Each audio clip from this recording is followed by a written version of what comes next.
कि रेजिस्टेंस का series parallel, ठीक है। हम क्या ले रहे हैं समझो, हम ये बता रहे हैं कि हम क्या करते हैं कि कभी कभी ऐसा होता है, हो या ना हो दोनों केस में, अगर एरिया ऑफ क्रॉस सेक्शन या रो वेरिएबल होगा तो हम क्या करते हैं, if area of cross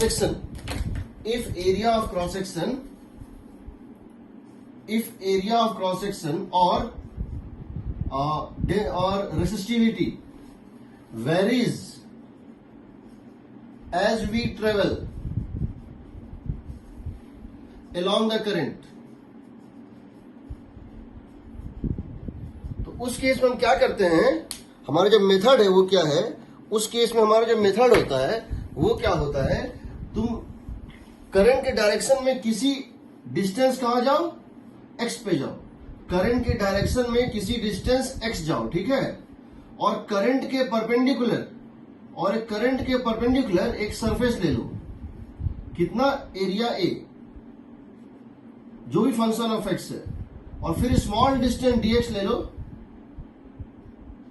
in the direction of current, इसका रेजिस्टेंस निकाल लो, इसका रेजिस्टेंस आएगा d r is equal to rho L by a, rho as function of x, length हो गया डीएक्स, लेंथ कितना हो गया dx in the direction of current, इस पॉइंट पे rho as function of x जो भी है वो ले लो, divided by area as function of x. उसे अगर तुमको आर इक्विवेलेंट पूछा गया है और तुमसे पूछा गया what is R equivalent, total resistance क्या है, तो क्या करोगे, इसको इंटीग्रेट कर दो, R equivalent is equal to integration of d r, और अगर तुम ये चाहते हो निकालना what is the current flowing, current हो जाएगा total potential difference across the ends of the resistance divided by R. देखो कैसे ये कैसे हो सकता है, क्वेश्चन ले रहे हैं, समझो, जब भी करंट के डायरेक्शन में बढ़ने पे करंट के डायरेक्शन के perpendicular area of cross section,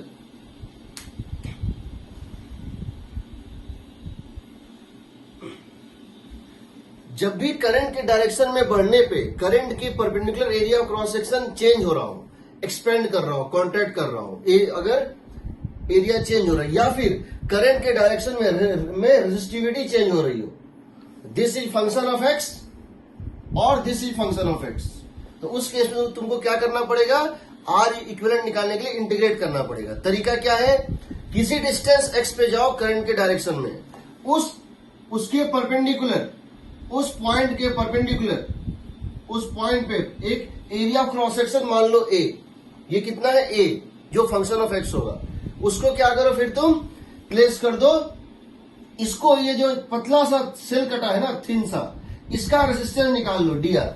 ये कैसे आएगा, वही फॉर्मूला, रो का मतलब हो गया local value of resistivity, dx, rho L मतलब क्या हो गया dx, small length in the direction of the current, area क्या हो गया, area normal to the current, ये हो गया। तो इसको अगर इंटीग्रेट कर देंगे, क्योंकि ऐसे रेजिस्टेंस क्या है, सीरीज में है, इनको इंटीग्रेट कर देंगे तो टोटल रेजिस्टेंस आ जाएगा और करंट इतना आता है। ये इसका तरीका है, अगर एरिया फंक्शन ऑफ एक्स हो या रो फंक्शन ऑफ एक्स हो या दोनों फंक्शन ऑफ एक्स हो। देखते हैं कैसे, इलस्ट्रेशन ले रहे हैं हम, वो इलस्ट्रेशन लेंगे जिसमें एरिया या रो या दोनों फंक्शन ऑफ एक्स है, ठीक है, और समझना क्या कर रहे हैं। सो देखो,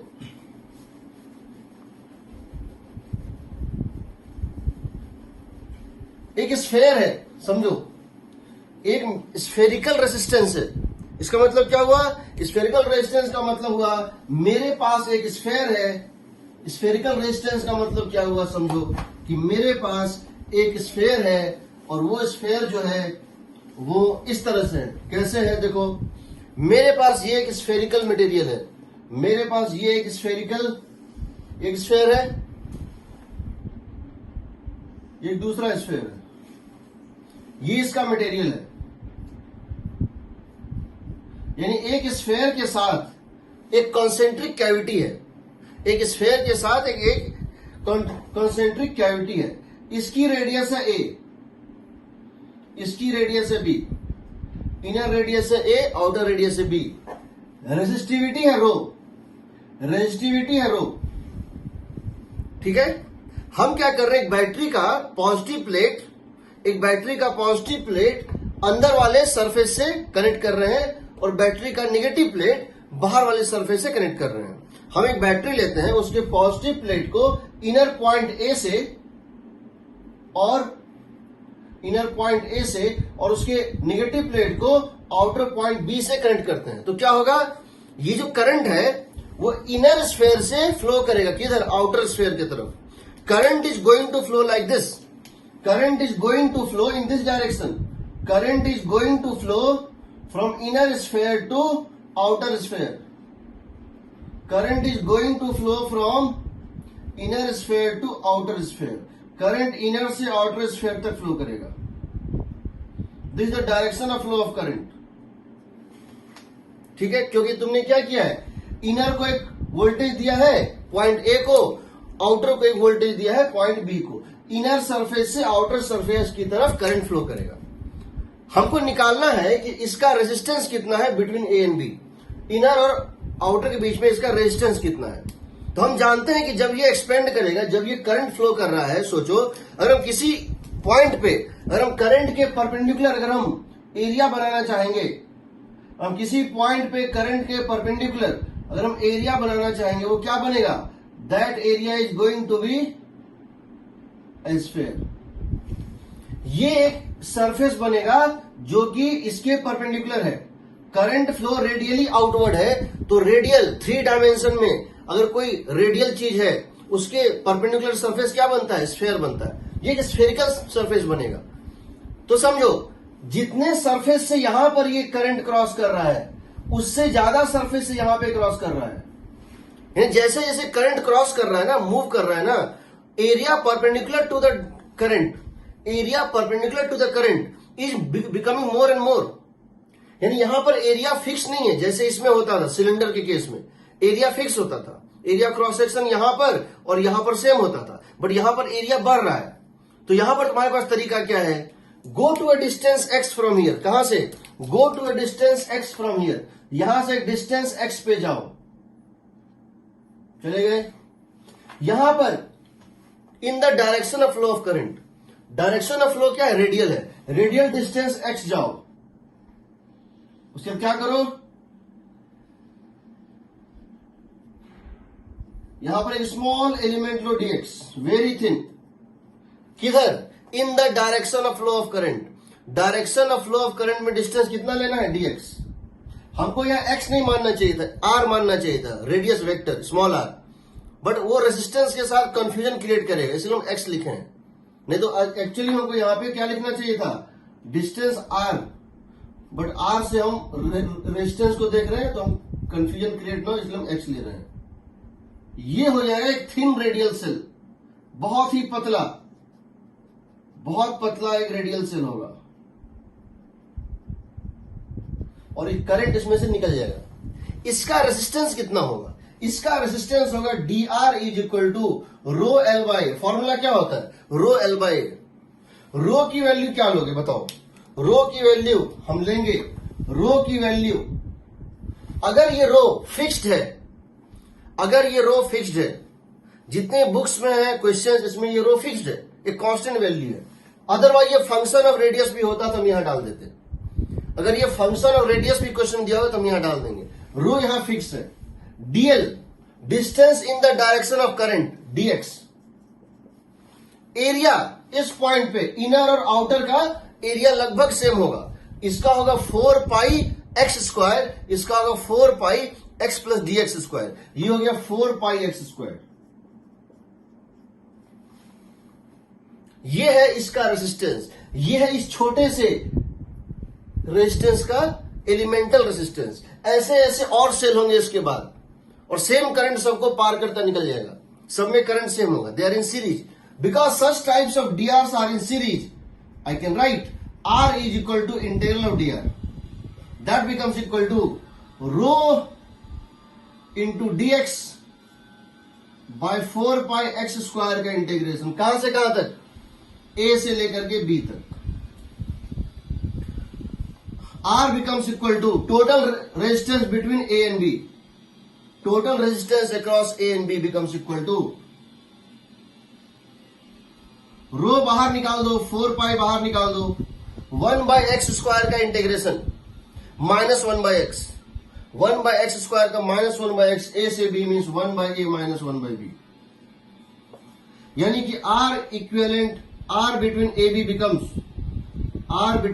becomes 4 pi, sorry, rho L by A, rho L by A, rho means rho, L means B minus A thickness, A means 4 pi AB. याद कैसे करोगे समझो, फॉर्मूला क्या होता है, रो L by A, रो की जगह रो, L की जगह थिकनेस, क्या ले रहे हैं थिकनेस, इनर से outer B minus A, area inner का, इनर सरफेस का एरिया था 4 पाई A स्क्वायर, आउटर का कितना है 4 पाई B स्क्वायर, तुम इसका रेडियस क्या मान लो, A और B का ज्योमेट्रिक मीन। देखो बताओ, अगर हम A और B का ज्योमेट्रिक मीन निकालेंगे, इनर रेडियस और आउटर जो है रेडियस, उसका ज्योमेट्रिक मीन क्या होगा, अंडर रूट AB। अगर हम इसका एक रेडियस मान ले 4 पाई R स्क्वायर, R स्क्वायर को क्या मान ले, ना A स्क्वायर ना B स्क्वायर, क्या मान ले अंडर रूट AB, आंसर वही आएगा। ये हो गया रेजिस्टेंस, पहली बात, एग्रीड। दूसरी बात, अगर मैं तुमसे ये पूछूं, if inner voltage V, outer voltage is 0, if inner voltage V, outer voltage is 0, अगर हम अंदर में V वोल्ट ज्यादा दे रहे हैं कंपेयर टू आउटर के, करंट कितना होगा, current is V minus 0 by R, current is V minus 0 by R AB, total जिसमें करंट होगा वो होगा total potential difference across AB divided by resistance across AB, तो ये तुम्हारा निकल जाएगा, इसको यहां डाल दोगे तो V माइनस 0 बाय 10। तीसरी बात, अगर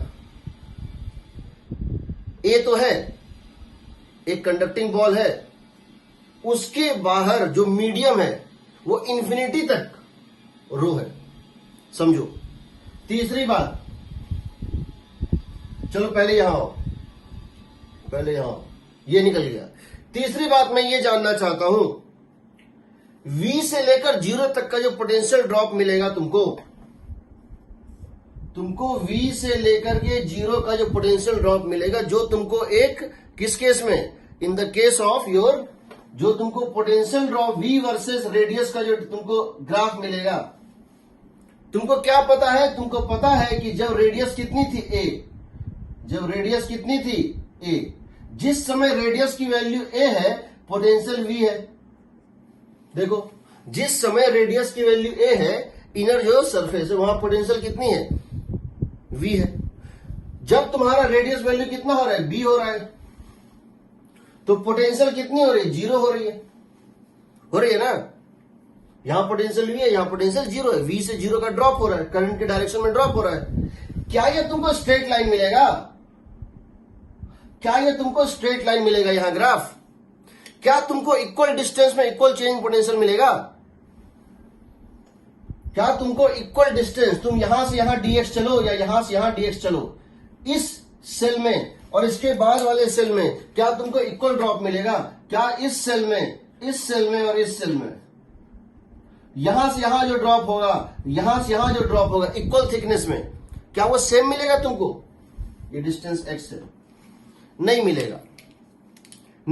क्यों नहीं मिलेगा, क्योंकि तुम्हारा जो पोटेंशियल ड्रॉप होगा, समझो, जो तुम्हारा पोटेंशियल ड्रॉप होगा किसी डिस्टेंस x से dx के बीच में, पोटेंशियल ड्रॉप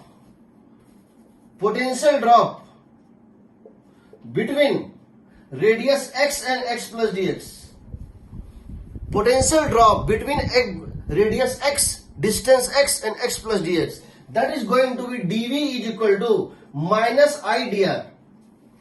माइनस क्यों, क्योंकि हम करंट के डायरेक्शन में जा रहे हैं, माइनस क्यों, क्योंकि हम करंट के डायरेक्शन में जा रहे हैं, करंट हम ले रहे हैं अंदर से बाहर।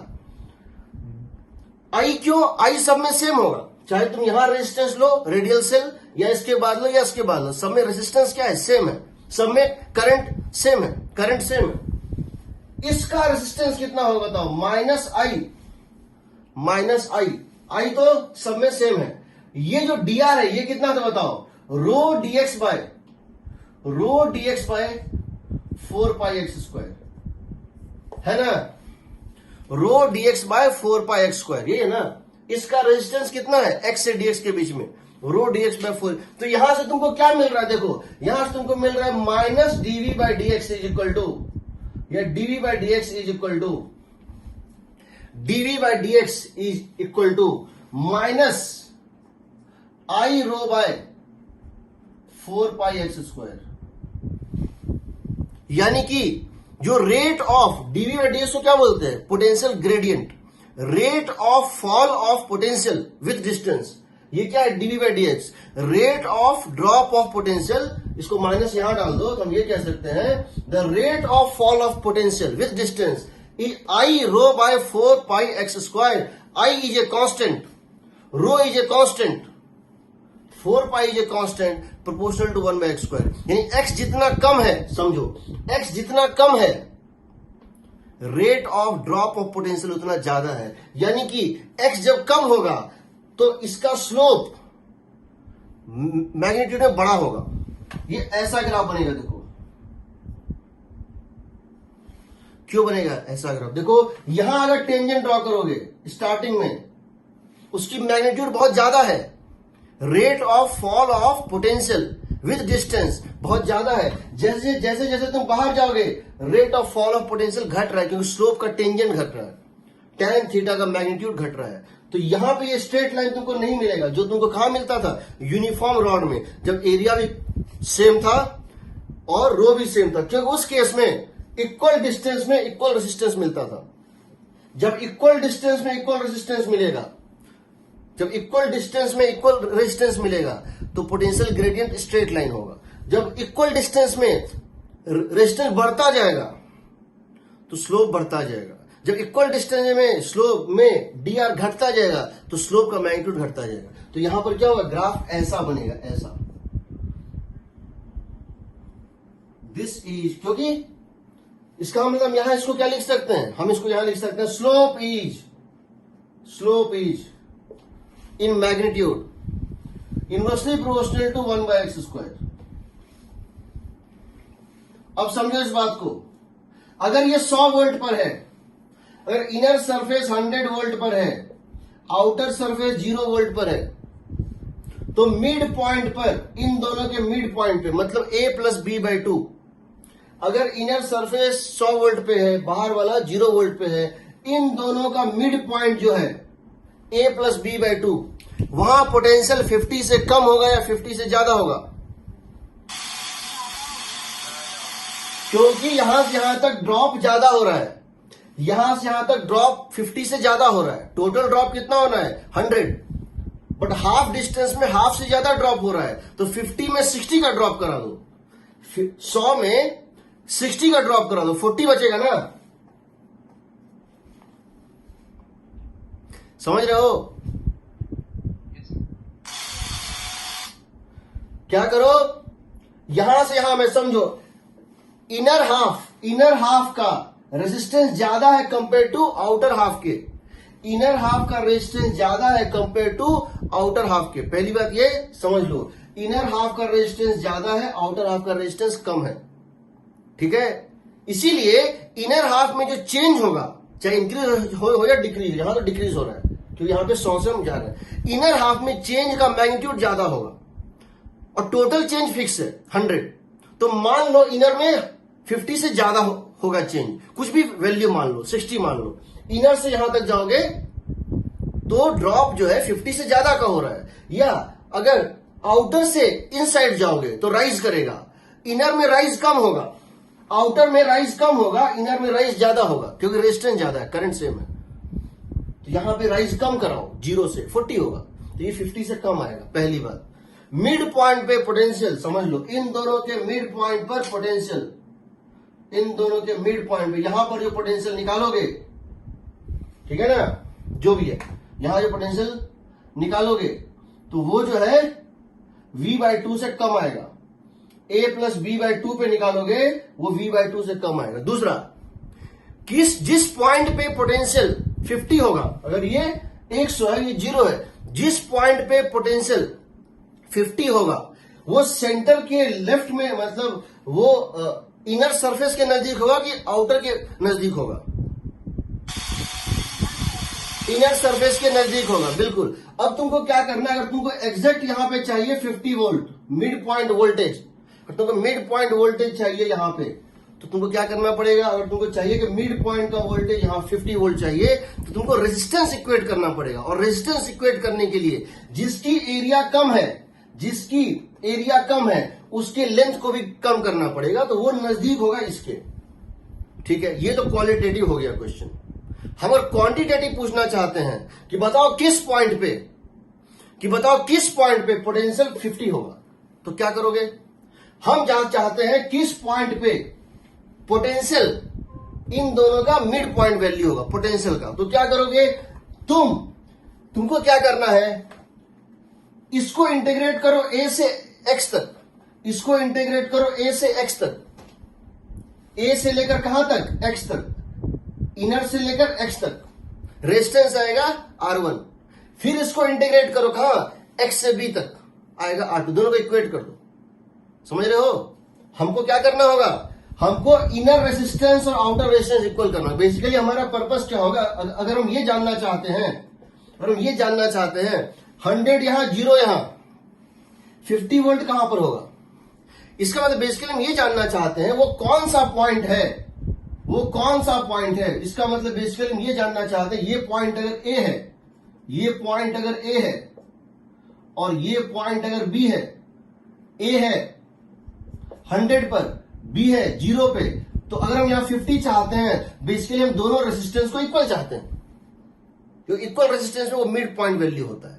यानी हमको क्या करना है ये बताओ। हम जो यहां इंटीग्रेट किए थे A से B, क्यों किए थे? क्योंकि हम A से B तक का रेजिस्टेंस निकालना चाहते थे। अब हम क्या चाह रहे हैं कि A से X तक, इसको एक बार A से X तक लेके जाओ और फिर इसको क्या करो? A से X तक और X से B तक, और दोनों को इक्वेट कर दो। या फिर इसको रखो, ये तो A से B का निकल चुका है, इसका हाफ वैल्यू होना चाहिए, इसको इक्वेट कर दो। किससे? इसको इक्वेट कर दो rho by 4 pi 1 by A minus 1 by X का हाफ वैल्यू, इसका हाफ। समझ रहे हो क्या बोलना चाह रहे हैं हम? लेफ्ट हाफ और राइट हाफ का रेजिस्टेंस इक्वेट कर दो, या कंप्लीट रेजिस्टेंस का हाफ कर दो। कंप्लीट रेजिस्टेंस ये था A से B तक का, लेकिन A से C तक का रेजिस्टेंस ये है, तो A से C तक का रेजिस्टेंस क्या होना चाहिए? कंप्लीट रेजिस्टेंस का क्या होना चाहिए? हाफ। कंप्लीट रेजिस्टेंस का हाफ होना चाहिए, उससे भी तुम्हारा वैल्यू निकल जाएगा। ये सब क्वेश्चन पूछे नहीं गए हैं आईआईटी में अभी तक, पर जिस दिन पूछा जाएगा मल्टीपल चॉइस में, तो बहुत अच्छे से आपको सोचना पड़ेगा क्या हो रहा है, क्यों हो रहा है। ठीक है, चलो याद करने का तरीका बता दिए। रो एल बाय ए। अब सोचो, हम चाहते हैं कि रो को वेरी कराएं, हम चाहते हैं कि रो को भी फंक्शन ऑफ एक्स बना दें, हम चाहते हैं रो को डेंसिटी जो ये है, जो मटेरियल की जो रेजिस्टिविटी है, उसको भी ऐसा फंक्शन बनाए वो भी फंक्शन ऑफ एक्स हो जाए। हम चाहते हैं let rho is equal to rho naught by x to the power n. let rho is equal to rho naught by x to the power n, means rho is a function of x. Find n so that potential gradient is constant, potential gradient is a straight line.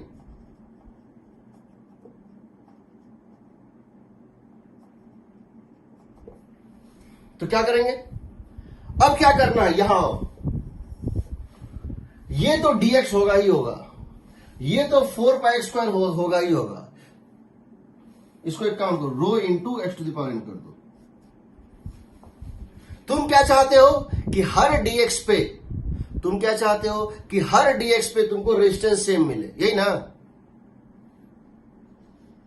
तुम ये चाहते हो कि हर एक dx का resistance same हो जाए, तो अगर हर एक इक्वल डिस्टेंस में इक्वल रेजिस्टेंस होगा, तो equal distance equal potential change भी होगा। तो क्या होना चाहिए? ये कट जाना चाहिए। यानी rho is proportional to x to the power 2। n की वैल्यू कितनी आएगी 2। एग्रीड? ठीक, अब देखो, अब समझो इस बात को। अच्छा, मैं ये सारा एनालिसिस कर रहा हूं इस केस में, ऐसे अब मैं जो जो केस अभी लूंगा सब में ऐसा ही एनालिसिस पॉसिबल है, सब में ऐसा ही एनालिसिस पॉसिबल है, सब में ऐसा ही ग्राफ बनेगा, ऐसे ही चीज होगा, लेफ्ट हाफ राइट हाफ, क्योंकि सब में ये चीज होगा और सब में ये क्वेश्चन क्रिएट होगा। हो सकता है मैं सब केस में ना भी लूं, बट तुमको समझना है सिर्फ, ठीक है? अब देखो, इसको देखो, अगर मैं एक काम करूं, क्या करूं? अगर मैं एक काम करूं और मेरा काम ये होगा कि मैं एक समुद्र के अंदर, एक ओशन में, एक सी के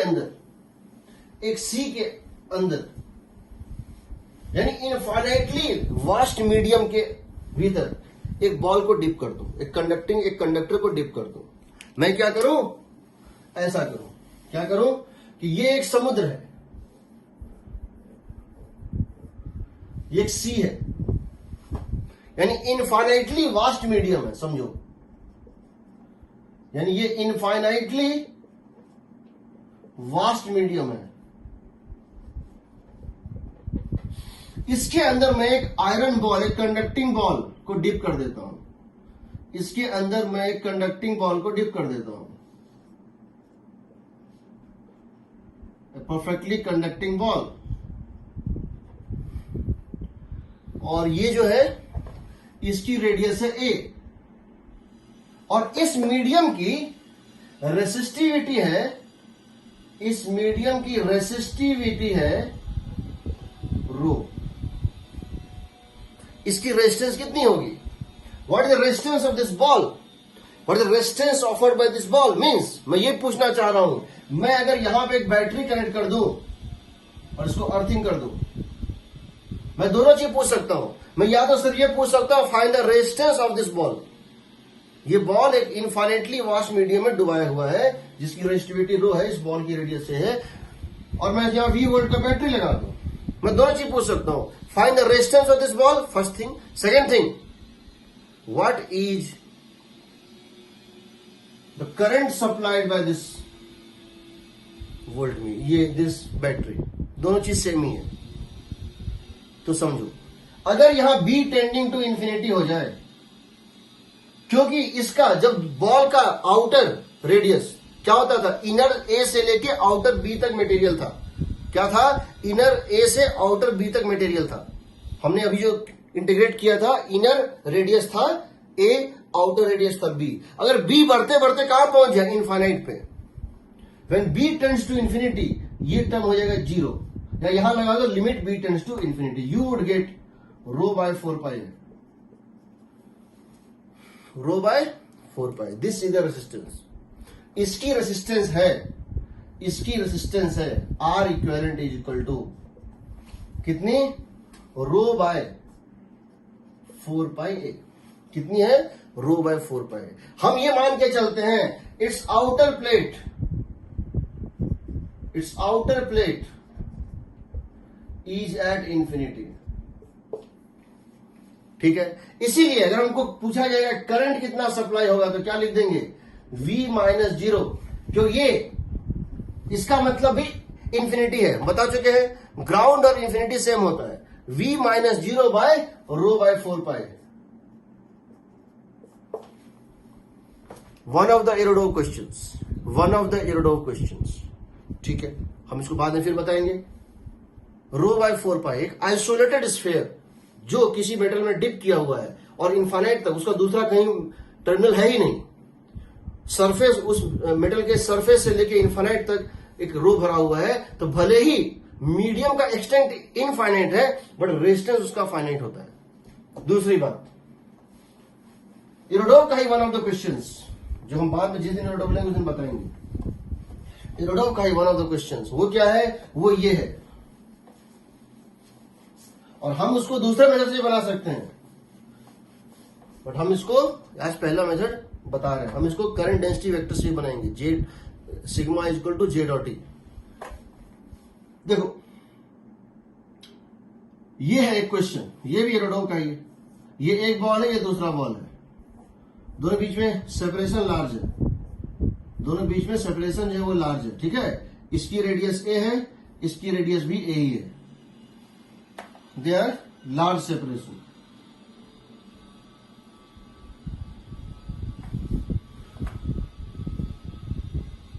फाइंड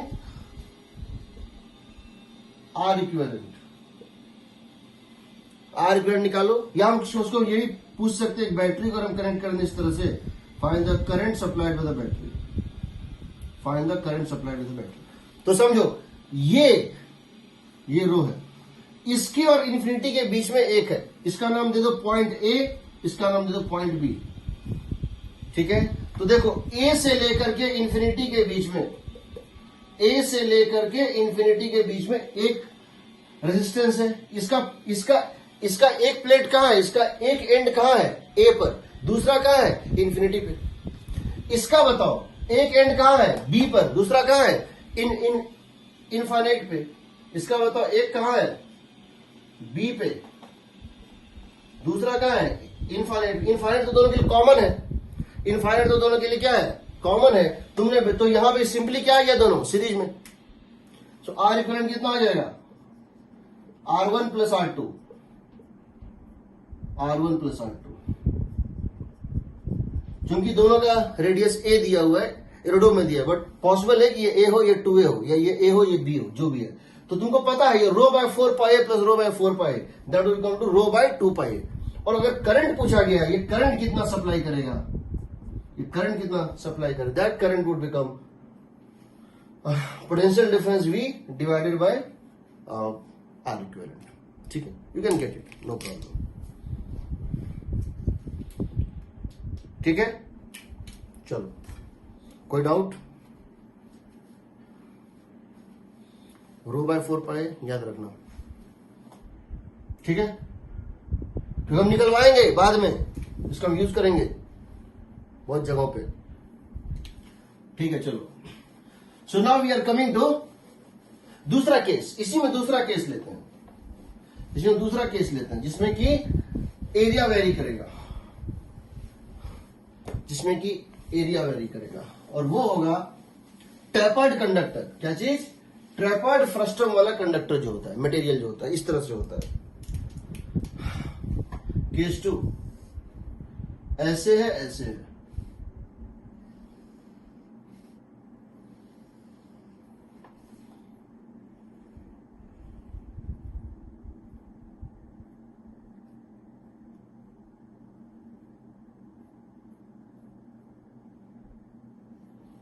यह L, लेंथ L, यहां की रेडियस है A, और यहां की रेडियस है B, रेजिस्टिविटी है रो। आपको निकालना है इसकी रेजिस्टेंस। अगर हम यहां लेफ्ट फेस और राइट फेस के बीच में, अगर हम यहां से एक बैटरी का टर्मिनल लेफ्ट में और राइट में लगा दे तो करंट कितना फ्लो करेगा, या ये बताओ कि लेफ्ट और राइट फेस के बीच में इक्विवेलेंट रेजिस्टेंस कितना होगा। तो क्या करेंगे, यहां पर दिया हुआ है L is very very large as compare to B minus a. ये क्यों दिया हुआ ये बताएंगे, बहुत सारे बुक्स में नहीं दिया हुआ होता है, बस लिख देता है, इसको निकाल देता है, वो गलत है। गलत हम कर रहे हैं, लेकिन उसमें एक अप्रोक्सीमेशन है, और क्यों वो वैलिड और कब वैलिड नहीं है वही बताएंगे। क्या करो, यहां से किसी डिस्टेंस x पे जाओ, क्योंकि तुम देख रहे हो जब ये करंट ऐसे फ्लो करेगा तो करंट के परपेंडिकुलर जो एरिया है डिस्क, वो क्या होगा, एक्सपेंड करेगा, वो एक्सपेंड करेगा। Area is not constant perpendicular to current. Current यहां पर अगर तुम लोग एरिया यहां लोगे तो अलग अलग आएगा। तो क्या करो, यहां से डिस्टेंस x पे जाओ, और फिर क्या करो, एक डिस्टेंस dx पे जाओ, और x और dx के बीच में एक बहुत ही पतला स्लाइस कट कर लो। यहां से डिस्टेंस x जाओ, और यहां से डिस्टेंस कितना जाओ, dx जाओ, और x और dx के बीच में एक बहुत ही पतला स्लाइस कट कर लो। इसका रेजिस्टेंस निकाल लेते हैं, क्योंकि हमको क्या करना था, करंट के डायरेक्शन में लेंथ चाहिए था। करंट के डायरेक्शन में लेंथ क्या है, dx। करंट के एरिया के परपेंडिकुलर क्या चाहिए था, करंट के नॉर्मल चाहिए था। ये हो जाएगा डीए, ये हो जाएगा डीए, ठीक है। तो लिख लेते हैं इसका रेजिस्टेंस क्या आएगा, d r is equal to, हम क्या लिखेंगे बताओ, d r is equal to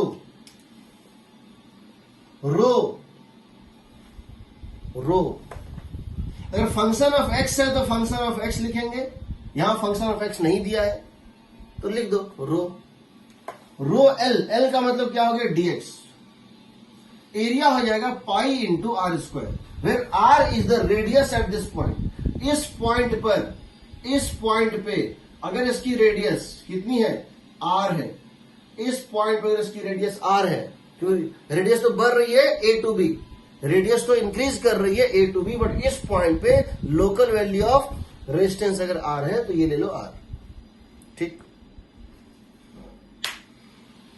अब क्या करेंगे, इसको इंटीग्रेट कर दें, इसको अगर इंटीग्रेट कर देंगे तो आंसर चला आएगा, इसको अगर इंटीग्रेट कर दें तो हमारा रेजिस्टेंस आ जाएगा, because all the resistances are in series. तो अगर सोचो सेम डीएक्स यहां कट करें और सेम डीएक्स यहां कट करें, सेम डीएक्स यहां कट करें और सेम डीएक्स यहां कट करें यहां पे, तो क्या होगा बताओ, ये डीएक्स और ये डीएक्स सेम है, लेंथ सेम है, बट एरिया यहां पर ज्यादा है, तो यहां पर रेजिस्टेंस कम होगा।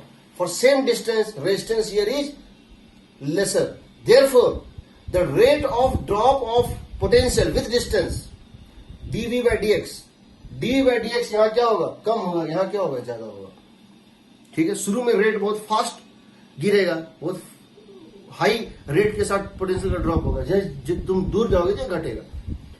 इसको इंटीग्रेट करने में एक प्रॉब्लम है, rho as function of x नहीं दिया है, दिया होता तो हम ले लेते हैं, बट हो सकता है किसी नए क्वेश्चन में दिया हो, बट यहां पे रो नहीं दिया है, रो इज ए कांस्टेंट। एक्स और आर दोनों वेरिएबल है, इसको इंटीग्रेट करना चाहेंगे, इसको तो हो जाएगा, इसका इंटीग्रल हो जाएगा रेजिस्टेंस आर, इसका इंटीग्रेशन क्या हो जाएगा आर, इसका रेजिस्टेंस, इसका रेजिस्टेंस, इसको अगर इंटीग्रेट करना चाहते हैं तो या तो आर को एक्स के टर्म में लिखना पड़ेगा या डी आर को डी एक्स के टर्म में लिखना पड़ेगा, या तो आर को एक्स के टर्म में तो सब कुछ एक्स बन जाएगा, यहां डीएक्स नीचे में एक्स, या फिर इसको डीएक्स को क्या लिखना पड़ेगा डीआर के टर्म में, तो नीचे आर स्क्वायर ऊपर डीआर।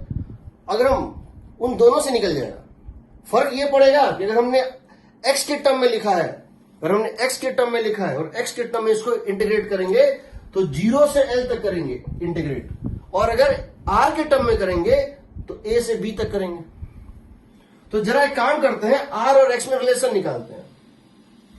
तो ये बताओ, यहां से एक हॉरिजॉन्टल लाइन ड्रॉ कर रहे हैं,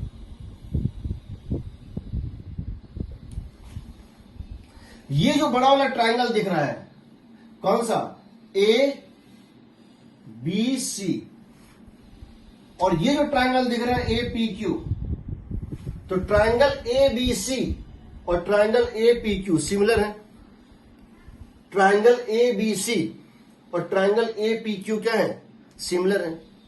इसका मतलब tan थीटा की वैल्यू दोनों से आएगी सेम। यहां से अगर बड़े वाले ट्रायंगल से निकालें तो BC बाय क्या लिख सकते हैं, BC by AC is equal to होगा PQ by AQ।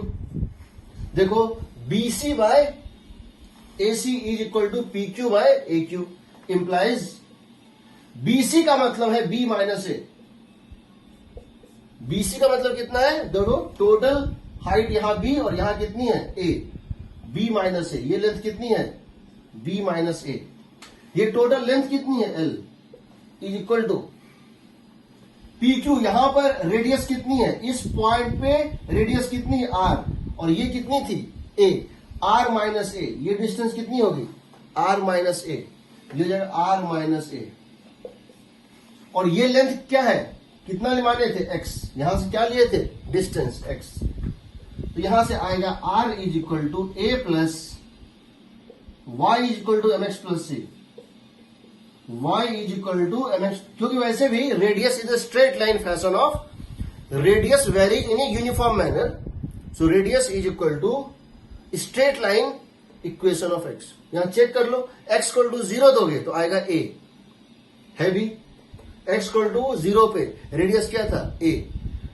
x equal to l पे होना चाहिए b, यहां डालो l, ये l कट जाएगा, a माइनस a कट जाएगा b। ये है radius as function of x। हम चाहें तो रेडियस को यहां डाल दें, x की हम रेडियस को x के टर्म में डाल के इंटीग्रेट कर दें, बट हम इसको हम dx को डाल रहे हैं dr के टर्म में, dr by dx, dr rate of change of x with distance, rate of change of r with distance. Because ये यूनिफॉर्म रेट है, इसीलिए जो रेट नेट होगा हर पॉइंट पे वही एवरेज भी रहेगा। तुम समझ रहे हो कि ये स्ट्रेट लाइन में है, यानी इक्वल डिस्टेंस में इक्वल ड्रॉप हो रहा है, तो सिंपली dr बाई dx यहां से करेंगे क्या आएगा बताओ, dr बाई dx क्या आ रहा है, b minus a by l। dr by dx is same as delta r by delta x, total change in radius by total change in x, हर जगह सेम है क्योंकि स्ट्रेट लाइन इक्वेशन है, b minus a by l।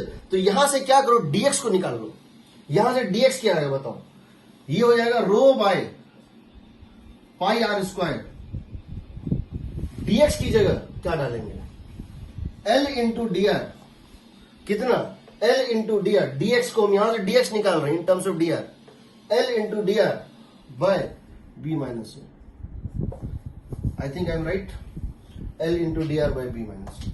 अब यहां पे ये क्या बच गया, वेरिएबल सिर्फ क्या है r है, तो इसको क्या करो, लिख दो rho l pi b minus a, rho l pi b minus a, d r by r square, d r का integral, r is equal to, ये कहां से कहां लेके जाओगे, रेडियस कहां से कहां वेरी हुआ है, a से लेकर के b तक, रो l बाय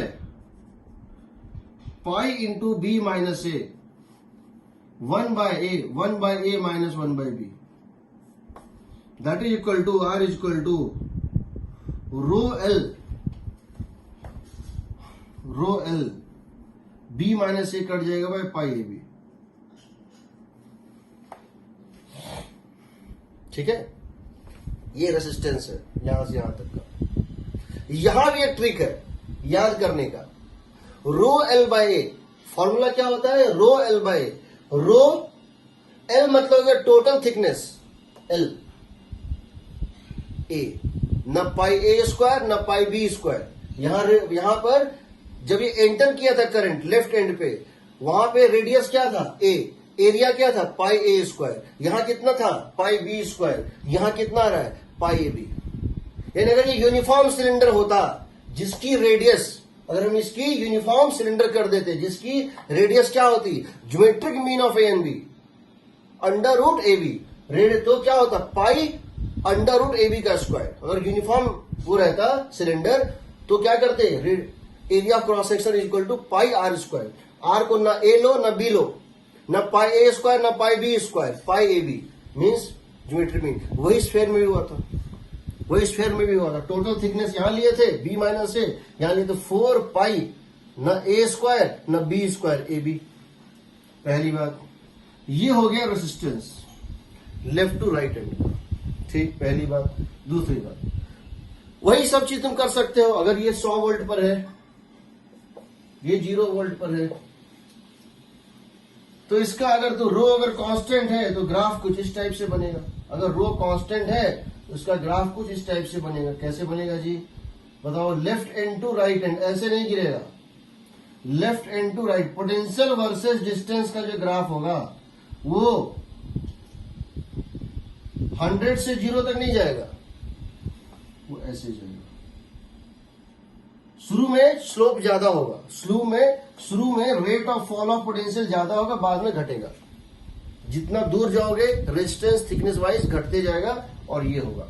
सिमिलरली तुम ये कह सकते हो कि लेफ्ट हाफ का रेजिस्टेंस ज्यादा होगा, राइट हाफ का रेजिस्टेंस कम होगा, क्योंकि लेफ्ट हाफ में करस्पॉन्डिंग एरिया स्मॉल है, डिनोमिनेटर स्मॉल है, डिनोमिनेटर छोटा है, लेफ्ट हाफ का रेजिस्टेंस कम होगा, राइट हाफ का ज्यादा होगा। और ये 100 वोल्ट पे, ये 0 वोल्ट पे, तो मिड पॉइंट जो है वहां तक में ड्रॉप ज्यादा हो चुका होगा, तो हो सकता है 40 वोल्ट पे होगा, यानी कि वो 50 से कम होगा।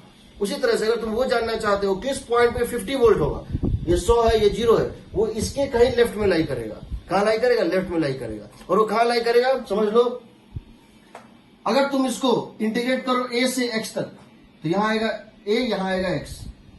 दूसरी बार इसको इंटीग्रेट करो, कहां से कहां तक, दूसरी बार इसको चेंज जो है कर दो, कहां से, एक्स से लेकर बी तक, तो क्या है बताओ, 1/a minus 1/x is equal to 1/x minus 1/b।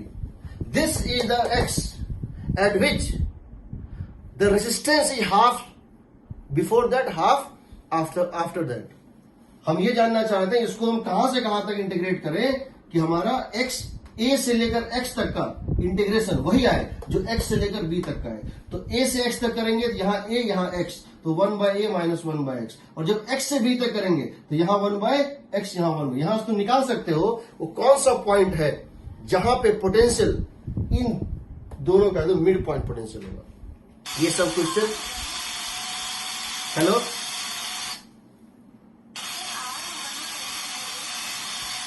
एक मिनट रे, हाँ क्या चीज, आर होगा मिड पॉइंट। एक मिनट यहां पे, ओके हाँ करेक्ट सही, हाँ ये होगा आर, अरे सही है, हाँ मैं क्या कर रहा हूं, ये आर होगा, हाँ। तो आर यहां से वो पॉइंट निकलेगा, उस पॉइंट की रेडियस निकलेगी, हाँ रेडियस से फिर निकालना पड़ेगा कि वो पॉइंट कौन सा है, एक्स का वो पॉइंट कौन सा है। करेक्ट, हाँ मैं तो भटक गया था, ठीक है। अब देखो क्यों हम कह रहे हैं ये फॉर्मूला गलत है। बेसिकली ये फॉर्मूला गलत है, ठीक। इस अप्रोक्सीमेशन में भी एरर है बट हम थोड़ा कम ले रहे हैं। क्यों ऐसा है समझो। हमने क्या कहा था कि हमेशा करंट के परपेंडिकुलर लेते हैं एरिया। तो ये बताओ करंट जो यहां फ्लो करेगा वो कैसे फ्लो करेगा। करंट यहां तो समझे स्ट्रेट लाइन पे जा रहा था, क्या यहां करंट इस तरह से जाएगा, यहां इस तरह से जाएगा। तो ये डिस्क कहां इसके परपेंडिकुलर है, यहां तो डिस्क के साथ ये एक एंगल बना रहा है ना। यहां पे जो करंट का फ्लो है वो तो यहां पे डिस्क के साथ, नॉर्मल के साथ एक एंगल बना रहा है। ये कहां इसके परपेंडिकुलर है।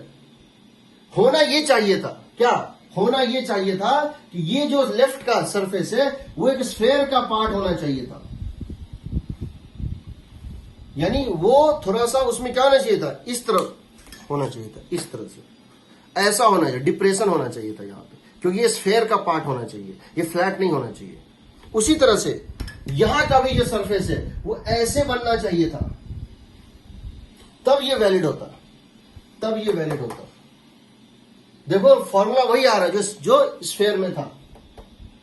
ये स्फेयर ही है और कुछ नहीं है, बेसिकली ये स्फेयर ही है। हम क्या बोलना चाह रहे हैं कि ये ऐसे है और ये ऐसे है, और हमने इसका एक पार्ट कट कर लिया इस तरह से, तब उसमें कोई अप्रोक्सीमेशन नहीं चाहिए एल है नहीं है, क्योंकि ये जो इनर सरफेस है ये कर्ड है, कॉनकेव है, ये कॉन्वेक्स है, और करंट की डायरेक्शन में हम जो ये लेंगे वो हमको एक्चुअली 4 पाई, हमको पाई एक्स स्क्वायर नहीं था।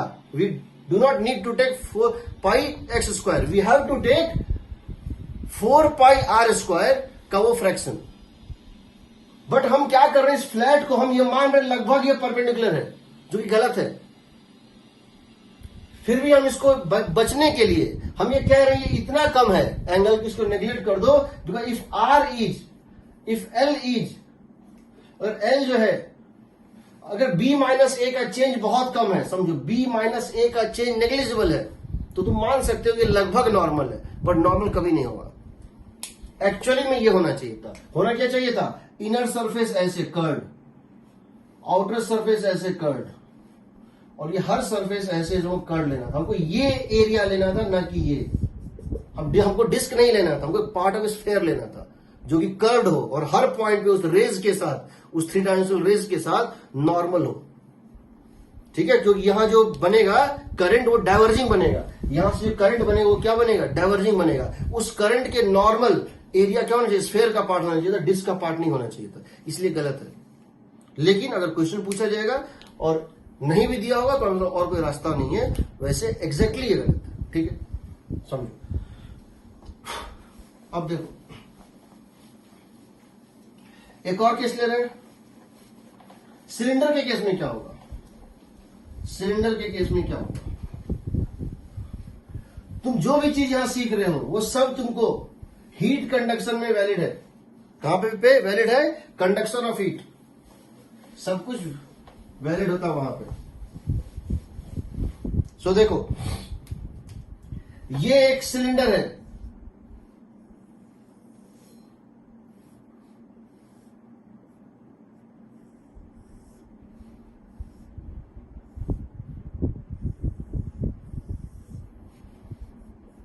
ये इसका मटेरियल है।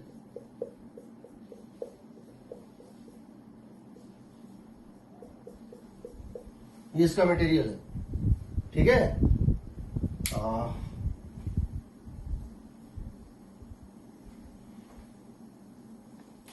इस तरह इसका मटेरियल है,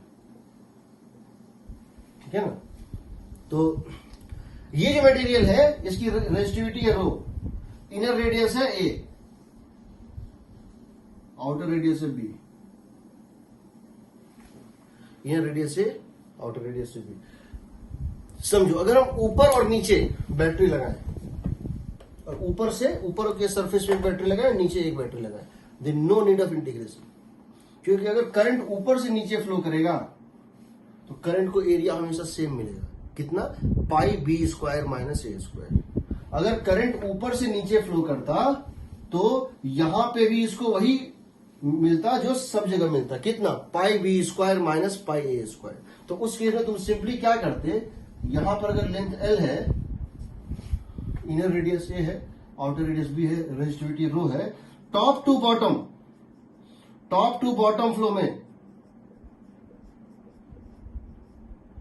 तुम लिखते R is equal to rho L by A means pi into B square minus A square. No integration because the area is constant. लेकिन अगर हम इनर में और आउटर में निकालें, इनर जो सरफेस है और जो बाहर का सरफेस उसके बीच में निकालें, इनर वाले में बैटरी लगा दें, इनर को हम पोटेंशियल V दे दें, बाहर वाले को 0 दे दें, तो इनर से आउटर तरफ भागेगा, उस केस में एक्सपेंड करेगा। ठीक है, between inner and outer surface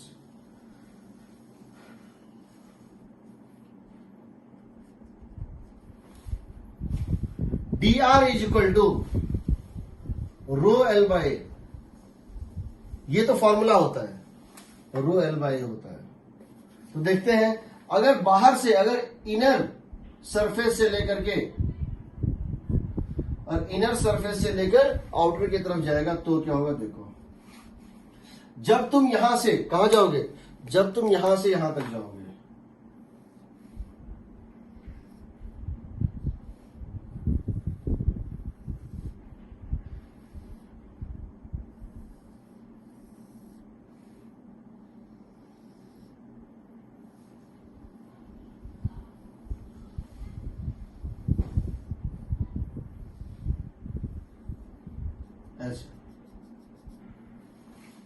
x और dx के बीच में, तो लिखोगे dr is equal to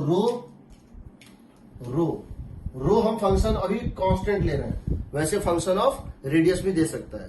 rho L का मतलब हो गया dx, small increase in radius is dx by a हो जाएगा। देखो, एरिया ऑफ क्रॉस सेक्शन जो होगा कर्व सरफेस का वो होगा 2 पाई RL 2 पाई XL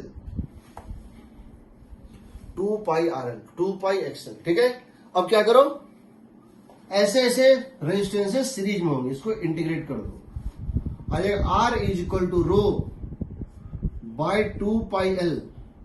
यहां कहां से कहां लेके जाओगे, ए से लेकर के बी तक, ln B by ln B by. This is a resistance. और करंट पूछा है तो क्या कर सकते हो, करंट पूछा है तो कह सकते हो I is equal to V minus 0 by R equivalent तुम्हारा करंट निकल जाएगा। और ये करंट हर इस पे सेम होगा, ये करंट हर उस पे क्या होगा, सेम होगा। ठीक है, और तुमसे पूछे find the point radius at which find the distance from the axis x so that resistance of the inner half is equal to resistance of the outer half. तो क्या करोगे, ln b by x ln x by B. देखो, अगर तुम चाहते हो half half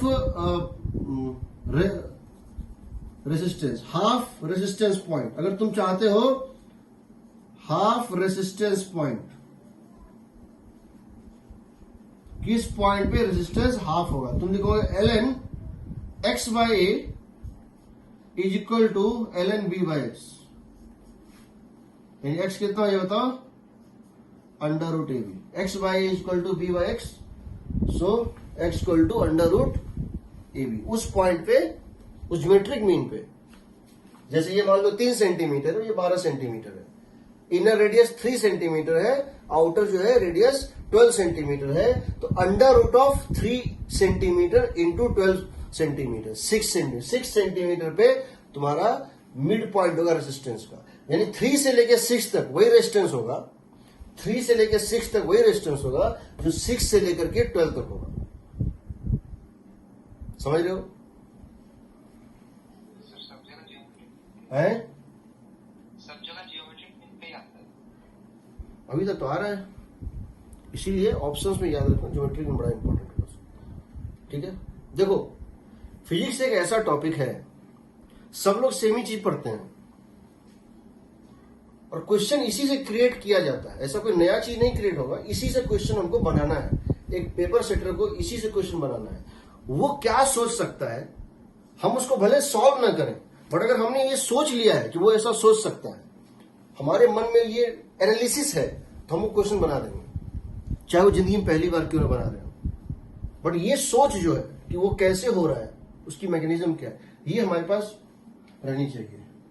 और हम यहां पे रो को वेरी करा दें डायरेक्टली प्रोपोर्शनल टू एक्स, अगर हम रो को वेरी करा दें डायरेक्टली प्रोपोर्शनल टू एक्स, तो ग्रेडियंट स्ट्रेट लाइन हो जाएगा। हर पॉइंट पे रेजिस्टेंस, हर थिकनेस का रेजिस्टेंस सेम हो जाएगा। एग्रीड?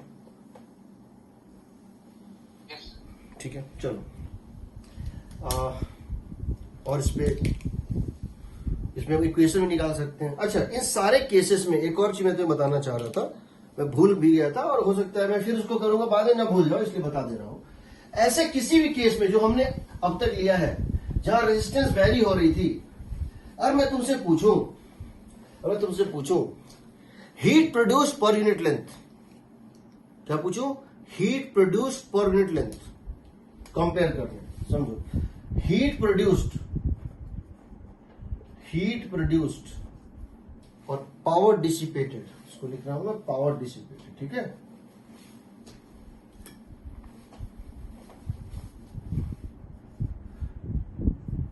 पावर डिसिपेटेड या heat produced per unit length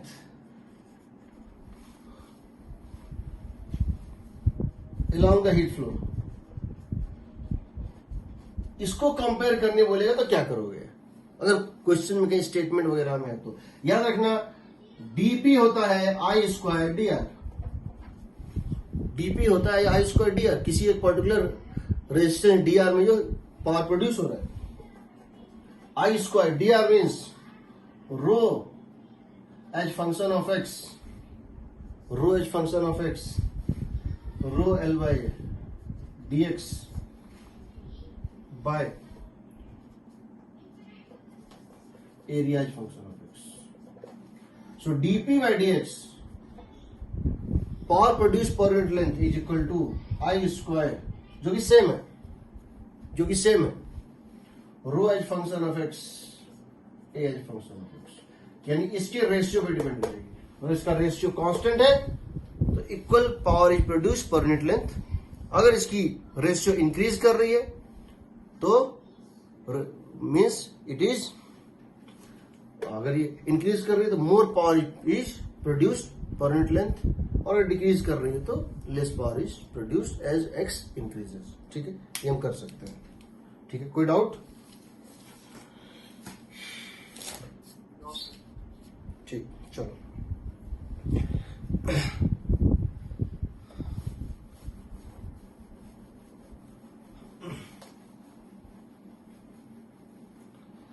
So before we come to various theorems, हम तुमको इस चैप्टर में बहुत सारे मेथड्स बताएंगे क्वेश्चन को सॉल्व करने के, short tricks and short methods, जिससे कि तुम बड़े बड़े क्वेश्चंस को आसानी से सॉल्व कर लोगे। ठीक है, अभी तो हम फंडामेंटल ही देख रहे हैं। जब हम सर्किट पे जाएंगे हम तो बहुत सारे थ्योरम बताएंगे जो कि तुम्हारे क्वेश्चंस को बनाने का तुमको टूल्स देगा, the tools that help you to answer the question minimum possible time. हम पहले तो बता चुके हैं इस चैप्टर में जितना तुमको ये सब पढ़ा रहे हैं अभी तक मैंने मेन टॉपिक टच नहीं किया है। आईटी का फेवरेट टॉपिक है RC circuit and measuring instruments. ठीक, हम अभी वहां तक नहीं आए हैं, हम आएंगे बहुत जल्दी आएंगे। ठीक है, सो देखो हम ये जानना चाहते हैं, हमने पढ़ा था क्लास 11th में पहला टॉपिक में वेक्टर। वेक्टर का डिफिनीशन था it has magnitude, it has direction and it must ओबे ट्रायंगल लॉ। तीनों कंडीशन एक साथ। तो फिर ये सवाल उठा था क्या सिर्फ मैग्नीट्यूड और डायरेक्शन होने से कुछ वेक्टर नहीं हो जाता है? तो सवाल तो जवाब था नहीं हो सकता है, क्योंकि करंट एक ऐसा क्वांटिटी है जिसको मैग्नीट्यूड भी है, जिसको डायरेक्शन भी है, लेकिन वो स्केलर क्वांटिटी है। इट इज एडेड एल्जेब्राइकली, वो ट्रायंगल लॉ फॉलो नहीं करता है। तो आज हम पढ़ेंगे वेक्टर क्या होता है, इसमें वेक्टर क्या होता है, समझो इसको। हम डिफाइन कर रहे हैं करंट डेंसिटी वेक्टर। क्या डिफाइन कर रहे हैं? करंट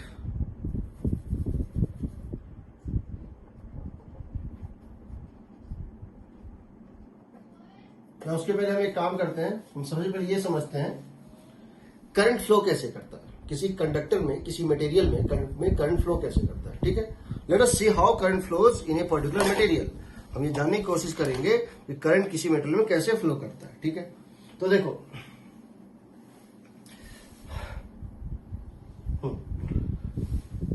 हमने पढ़ा था कि इलेक्ट्रोस्टैटिक्स में क्या होता है।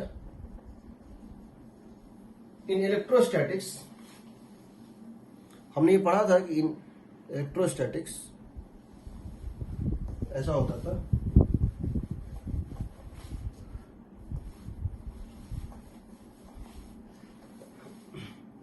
हमने पढ़ा था कि इलेक्ट्रोस्टैटिक्स में कभी भी करंट ये नहीं होता है। चलो पहले इसको इस तरह देखते हैं। मान लो ये कोई मटेरियल है, ये material,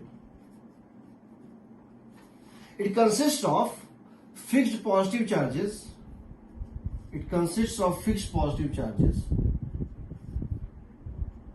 and suppose it has many negative charges.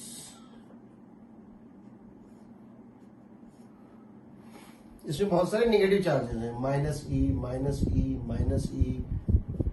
Electrons होते हैं फ्री।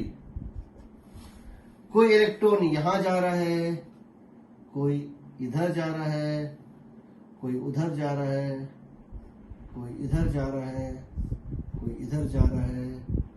ठीक है, कोई इधर जा रहा है, रैंडम मोशन हो रहा है। There are many electrons, free electrons और all are moving here and there at their will.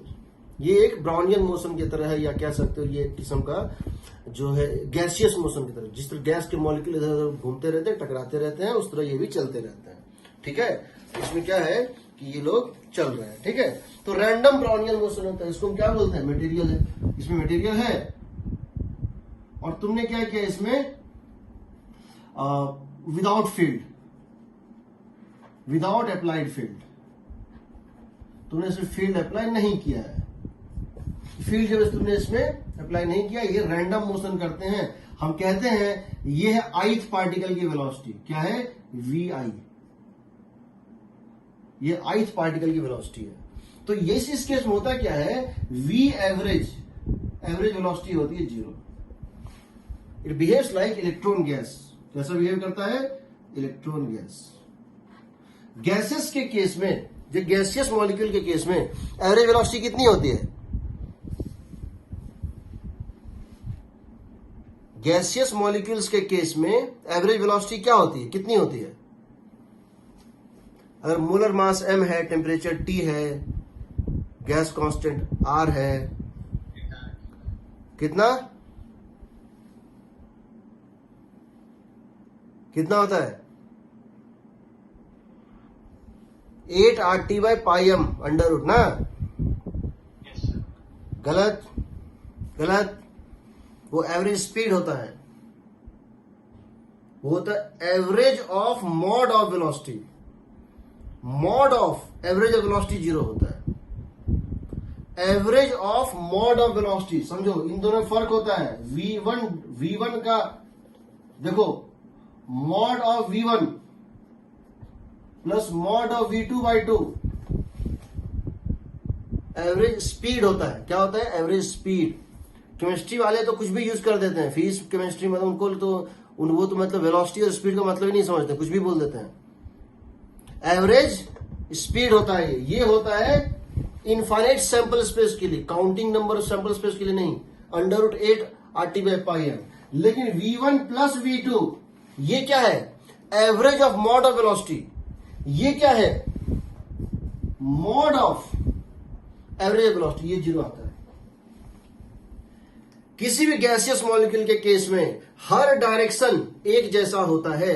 कोई भी वेक्टर पूरे स्पेस में इक्वली डिस्ट्रीब्यूटेड होता है, इसीलिए हर वेक्टर क्वांटिटी का एवरेज वैल्यू 0 आता है। Average force 0, average momentum 0, average velocity 0, average acceleration 0, average angular momentum 0, सब कुछ 0। कहीं भी कोई भी गैसियस मॉलिक्यूल होगा, हर चीज का एवरेज वैल्यू 0 आता है। तो याद रखना, यहां पर हम जब इसको कह रहे हैं अरे ये 0 है, इसका मतलब हम ये कह रहे हैं कि summation of VI vector, summation of VI vector by n is 0। ठीक, एवरेज वेलोसिटी 0 होता है। अब समझो, अब मैंने क्या किया, इसके ऊपर एक फील्ड अप्लाई कर दिया। क्या किया? एक बैटरी लगा दिया। अभी बैटरी लगा दिया। अब मैंने इसके ऊपर क्या किया? एक बैटरी लगा दिया ऐसे करके।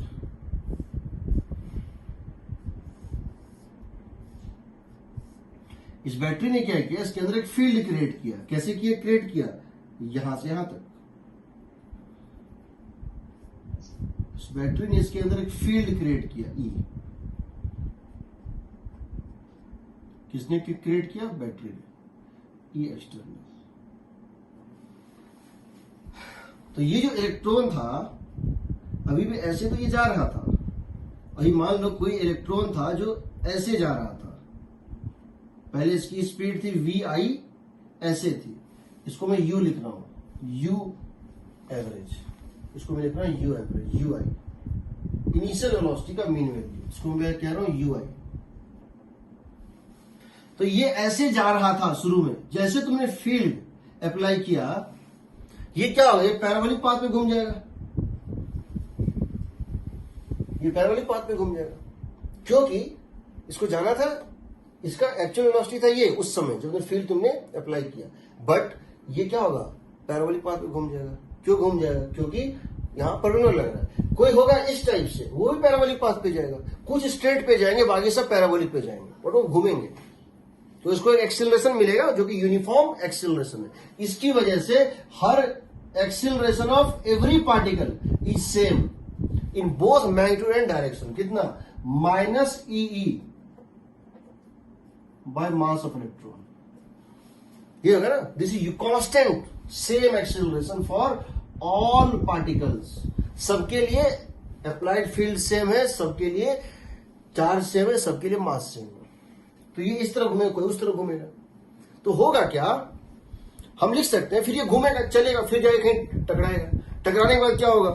वो रुक जाएगा, रुकेगा, थोड़ा लूज करेगा, फिर एक्सेलरेट करेगा, फिर थोड़ा सा जाएगा, फिर किसी इलेक्ट्रॉन से टकराएगा। ये टकराता रहेगा।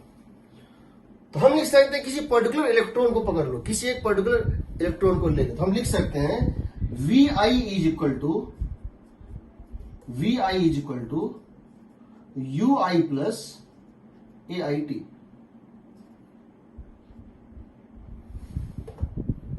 ये इक्वेशन वैलिड है। This is valid between the two collision. This is between two collisions, two successive collisions. अभी कोलिजन का हम फोर्स नहीं ले रहे हैं। एक जगह से चलना स्टार्ट किया, एक्सेलरेट किया, टकराने के बाद तो फिर एक इंपल्सिव फोर्स एक्ट करेगा, कोलिजन का फोर्स। और जब तक वो कोलाइड नहीं किया, ये चीज वैलिड होता है। अब समझो, मैथमेटिक्स एक प्रिंसिपल होता है, average of sum is sum of average, average of sum, average of sum is equal to sum of average. इसको हम यूज करेंगे अल्टरनेटिंग करंट में भी, इसको हम यूज करेंगे कहीं भी जहां हमको average value root mean square value निकालना होगा। Average of sum is equal to sum of average. तो क्या करो, इसको हमको मीन वैल्यू निकालना है। तो क्या करते हैं, दोनों साइड वी आई, ये है वी आई, यहां भी लगा देते हैं एवरेज। इसका मतलब होता है एवरेज वैल्यू। बार भी दे सकते हैं, एवरेज के लिए बार देते हैं, बट यहां पहले से एक बार है वेक्टर, तो वेक्टर के ऊपर एक और बार जाएगा, तो कुछ लोगों को लगेगा कि दो वेक्टर हैं, ये वैल्यू डाल रहे हैं, ठीक है। Is equal to U I average plus A T means minus E minus of E by M E into T, इसका भी एवरेज वैल्यू, ठीक है। तो देखो ये तो जीरो था ही ना, इसको बोलते हैं, इसको नाम देते हैं, इसका नाम है ड्रिफ्ट वेलोसिटी। क्या देते हैं, वेलोसिटी डी, इसको क्या बोलते हैं, वीडी, ड्रिफ्ट, इसको नाम देंगे ड्रिफ्ट वेलोसिटी। ये हो गया जीरो।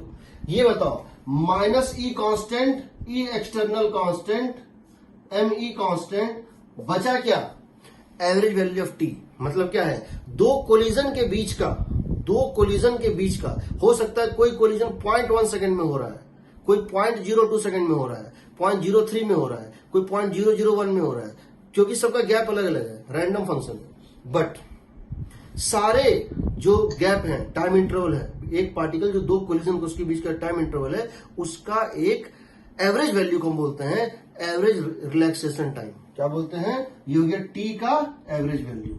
इसको हम डिनोट करते हैं किससे, टाउ से।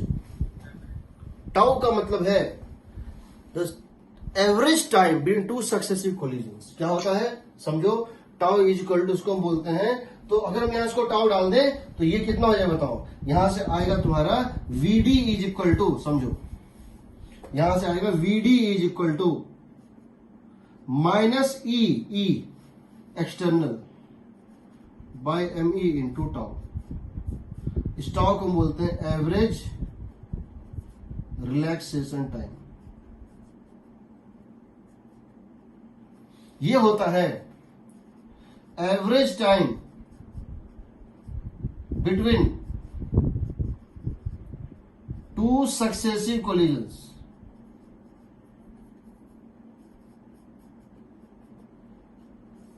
ठीक है, ये हो गया ड्रिफ्ट वेलोसिटी। इसको ई दे दो, यहां वेक्टर ई, क्यों दे दो ई, क्योंकि ये वेक्टर ई के ऑपोजिट होता है। अगर इलेक्ट्रॉन है तो वेक्टर ई के क्या होगा, ऑपोजिट होगा। तो VD is equal to minus E by M into tau, ये होता है। अब सोचो हो क्या रहा है कि पार्टिकल्स अभी भी स्ट्रेट लाइन में नहीं चल रहे हैं, कोई जल्दी कोलाइड कर रहा है, कोई देर से कोलाइड कर रहा है, कोई जल्दी निकल गया, किसी की स्पीड ज्यादा है, किसी की स्पीड कम है। बट हम इसको एक सिंप्लीफाइड मॉडल देना चाह रहे हैं अपने क्वेश्चंस को करने के लिए। क्या करना चाह रहे हैं, सिंप्लीफाइड मॉडल। और सिंप्लीफाइड मॉडल क्या है, सो देखो व्हाट इज सिंप्लीफाइड मॉडल। हम सिंप्लीफाइड मॉडल में क्या मानते हैं, जो हमको करंट निकालना है, हमारा सिंप्लीफाइड मॉडल ये होता है, our simplified model of current flow, वो ये है, हम ये कहते हैं कि तुमने यहां से फील्ड दिया इस तरह से, किसका यूज करके, बैटरी का यूज करके। तो हम कह रहे हैं कि सारे इलेक्ट्रॉन जो थे उनको हम एक यूनिफॉर्म वेलोसिटी दे देते हैं। एक्चुअली यूनिफॉर्म वेलोसिटी नहीं है, पहले वो एक्सिलरेट करता है, उसे तो कोलाइड करता है तो अपनी एक्सिलरेशन से उसको एनर्जी गेन हुई वो लूज कर देता है। वो क्या बन जाता है, हीट बन जाता है। एक इलेक्ट्रॉन यहां से एक्सिलरेट हुआ, यहां पहुंचा और दूसरे इलेक्ट्रॉन से टकराया, टकराते ही जितना उसने काइनेटिक एनर्जी गेन किया था बिफोर कोलिजन, वो उसको लूज कर देता है। और वो क्या करता है, उस टारगेट, उस जिससे वो टकराया, उससे काइनेटिक एनर्जी को बढ़ा देता है। और काइनेटिक एनर्जी ही टेम्परेचर होता है, काइनेटिक एनर्जी ही टेम्परेचर होता है केल्विन स्केल पे। इसका मतलब है कि ये पहले एक्सिलरेट कर रहा है, रुक रहा है, फिर एक्सिलरेट कर रहा है, रुक रहा है, लेकिन हम क्या बोल रहे हैं, इसकी स्पीड हम क्या मान लेते हैं, कांस्टेंट। हम कहते हैं सब परेड कर रहे हैं।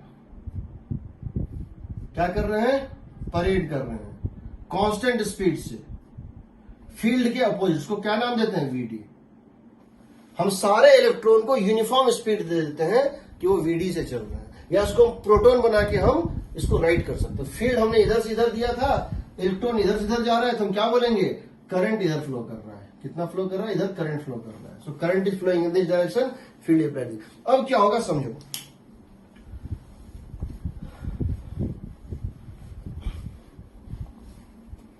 तुमने तो यहां एक बैटरी लगाया था ना, इसी बैटरी ने तो फील्ड क्रिएट किया था। हमने कहा था इलेक्ट्रोस्टैटिक्स में कि किसी कंडक्टर के अंदर, किसी कंडक्टिंग मटेरियल के भीतर फील्ड नहीं हो सकता है, बट यहां तो फील्ड हो रहा है और ये फील्ड मेंटेन रहेगा। ऐसा क्यों हो रहा है? हमने कहा था जैसे हम एक एक्सटर्नल फील्ड देते हैं, तुरंत चार्ज क्या करता है, मूव करके एक एंड पे जमा हो जाता है और वो उस फील्ड को नलिफाई कर देता है। हमने क्या कहा था पहले इलेक्ट्रोस्टैटिक्स में, हम जैसे यहां पर एक फील्ड देंगे, क्या होगा, ये इस दीवार पे आके जमा होगा। इस दीवार पे आके जैसे हम जैसे यहां एक एक्सटर्नल फील्ड देंगे, इलेक्ट्रॉन मूव करेगा इस दीवार पे, यहां इलेक्ट्रॉन पहुंचेगा, यहां इलेक्ट्रॉन का डिफिशिएंसी पहुंचेगा, यहां पे ये जमा हो जाएगा। क्यों जमा हो जाएगा, निकल क्यों नहीं जाएगा, निकल क्यों नहीं जाएगा, वर्क फंक्शन इसको निकलने नहीं देगा। वर्क फंक्शन जो है उसको निकलने नहीं देगा। बहुत हाई फील्ड हो, इनफाइनेटली लार्ज, तो निकल भी जाएगा, उसको बोलते हैं फील्ड एमिशन। बट यहां हम वो फील्ड नहीं ले रहे हैं, ये नहीं निकल पाएगा। ठीक, तो ये जीरो कर देता था कि, और इस अरेंजमेंट को होने में, इस इलेक्ट्रॉन को अपने अरेंजमेंट को इस तरह से करने में कि अपने फील्ड को जीरो कर दे, इसको 10⁻⁻8 सेकेंड का टाइम लगता है। यानी ऑलमोस्ट इंस्टेंटेनियस, ऑलमोस्ट इंस्टेंटेनियस। यहां भी ये वही कोशिश किया, यहां भी तुमने जैसे यहां फील्ड दिया, ये इलेक्ट्रॉन झटाक से भागा कि हम इसको जो है क्या करें, जीरो कर दें। और इस एंड पे जब पहुंचा तो कुएं में गिर गया, तो यहां पर एंड था ही नहीं।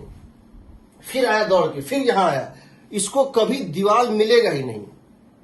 ये करंट फ्लो कर रहा है ना, वो बेसिकली अभी भी कोशिश कर रहा है इलेक्ट्रॉन, यही वो उस प्लेटफॉर्म को ढूंढ रहा है, उस दीवार को ढूंढ रहा है, उस एंड को जो है खोज रहा है, जहां अगर हम चिपक जाएं, हम उस दीवार के सहारे चिपक जाएं, ताकि हम मतलब फील्ड हमको धकेल रहा है, पर हम किसी दीवार का सहारा लेकर रुक जाएं, और रुक जाएंगे, हम अपना फील्ड क्रिएट कर देंगे।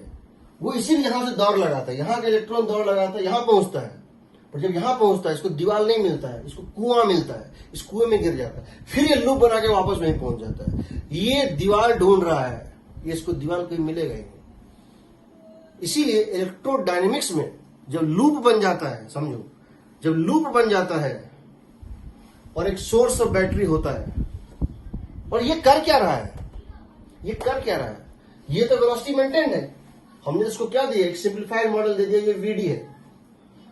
ये जितना वर्क कर रहा है, इसकी काइनेटिक एनर्जी फिक्स है, वीडी। तो ये कर क्या रहा है बैटरी, ये जितना रेजिस्टेंस में टकराने में जो लॉस हो रहा है ना, उसको कंपनसेट कर रहा है। अल्टीमेटली सिंप्लीफाइड मॉडल में ये एक्सेलरेटेड नहीं है, ये कांस्टेंट स्पीड से चल रहा है। सोचो कैसा, ऐसा, ये एक रफ सरफेस है, ये एक rough surface, very rough surface. तुम इसको खींच रहे हो बाय फोर्स ऑफ 20 न्यूटन, और एक कांस्टेंट स्पीड वीडी से चल रहा है, इसकी स्पीड कांस्टेंट है।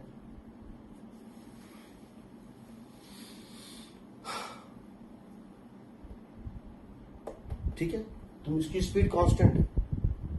अगर तुम इसको फोर्स लगाना बंद कर दोगे तो रुक जाएगा, बैटरी निकाल दोगे तो रुक जाएगा। इसकी स्पीड कांस्टेंट मेंटेन करने के लिए इस फ्रिक्शन को ओवरकम करना पड़ेगा। यहां पे इसको मेंटेन करने के लिए इस कोलिजन में जो फ्रिक्शन आ रहा है, रेजिस्टेंस आ रहा है, उसको ओवरकम करना पड़ेगा। वो काम ये बैटरी कर रहा है। Battery is not doing work to accelerate the charge, battery is doing just the sufficient amount of work to overcome the force of resistance due to collision. यहां जो तुम काम कर रहे हो, इसकी एक्सेलरेट नहीं हो रहा है, ये तुम काम इस पे कर रहे हो और फ्रिक्शन इस पे कर रहा है, अल्टीमेटली बीच में ये है, लेकिन फ्रिक्शन और तुम्हारे बीच में है। तुम जितना पॉजिटिव वर्क कर रहे हो, फ्रिक्शन उतना नेगेटिव वर्क कर रहा है। या यूं कहो, तुम फ्रिक्शन के द्वारा किए गए नेगेटिव वर्क को फुलफिल कर रहे हो, उसको कंपेंसेट कर रहे हो। उसी तरह से यहां पे क्या हो रहा है, बैटरी क्या कर रहा है, यहां जो रेजिस्टेंस के कारण ये टकरा के इसको रुक जाना चाहिए था, टकराने के बाद ये रुकता है तो वापस इसको खींचता है, ये फिर वो रुकता है, फिर खींचता है। यही काम बैटरी का है। ठीक है, तो अब समझिए, ये होता है सिंप्लीफाइड मॉडल, वीडी। वीडी जो होता है उसका एक्सप्रेशन एनसीईआरटी में अलग है, एससी उर्मा में अलग है, डिफरेंट बुक्स में डिफरेंट है। ठीक, पहले बता देता हूं। कुछ बुक्स ने क्या किया है, ये किया है, क्या किया है कि 0 से एक्सेलरेट हुआ यहां तक, उसका हाफ ले लिया, इनिशियल प्लस फाइनल बाय 2। समझो, हम अगर यहां से एक इलेक्ट्रॉन एक्सेलरेट हुआ, मान लो यहां पर एक इलेक्ट्रॉन रेस्ट पे था और वो यहां से यहां एक्सेलरेट हुआ और यहां पे आके टकरा गया, यहां टकराया, टकराने के ठीक पहले इसकी स्पीड थी वी आई मीन्स क्या हो गया, you I plus A I T, you I plus A I T. तो कुछ बुक्स ने लिया है वी आई को ड्रिफ्ट वेलोसिटी, और कुछ ने लिया है 0 प्लस वी आई बाई 2 को ड्रिफ्ट वेलोसिटी, एवरेज, बीच का पॉइंट। ठीक है, तो दो बुक में 2 वर्जन मिलेंगे, तो उसके लिए चिंता मत कीजिएगा। और ये बहुत स्टैंडर्ड बुक्स में वर्जन डिफरेंट है। हाँ, नहीं तो इलेक्ट्रॉन रेस्ट पे नहीं था दोस्तों, इसके कारण था ना, यूआई के कारण है। इसको तो पहले ही निकाल दिया ना, इसको तो पहले ही निकाल दिया। एवरेज वैल्यू इसकी 0 थी, तो हम मान लिए कि इलेक्ट्रॉन शुरू में रेस्ट पे था सिंप्लीफाइड मॉडल में। इसका तो कंट्रीब्यूशन ही नहीं है, सिर्फ ये बचेगा, नेट यही बचेगा, नेट यही बचेगा। देखो, काइनेटिक एनर्जी 2 टाइप के होते हैं, एक होता है एक्सटर्नल फ्रेम में, एक होता है इंटरनल फ्रेम में। एक होता है एक्सटर्नल फ्रेम में, एक होता है इंटरनल फ्रेम में। इंटरनल फ्रेम में जो होता है उसको बोलते हैं टेम्परेचर, और एक्सटर्नल फ्रेम में जो होता है उसको बोलते हैं काइनेटिक एनर्जी, मैकेनिकल जो होता है एनर्जी ई। सोचो, मेरे पास एक डब्बा है, उसके अंदर एक गैस है। हम जानते हैं कि temperature is directly proportional to kinetic energy, पढ़ा होगा तुम लोगों ने। Temperature is directly proportional to average value of kinetic energy, half M V R M S square को बोलते हैं टेम्परेचर। अगर हम इस डब्बे को एक्सिलरेट कर देंगे, इसको एक ट्रेन में डालो, ट्रेन बहुत तेज चलने लगेगा, तो क्या इसका टेम्परेचर बढ़ जाएगा? नहीं बढ़ेगा, लेकिन इसका काइनेटिक एनर्जी तो बढ़ गया, तुमने तो सबको स्पीड दे दिया। जो डिसिप्लिन्ड स्पीड है, दो स्पीड होता है, डिसिप्लिन्ड स्पीड और रैंडम स्पीड।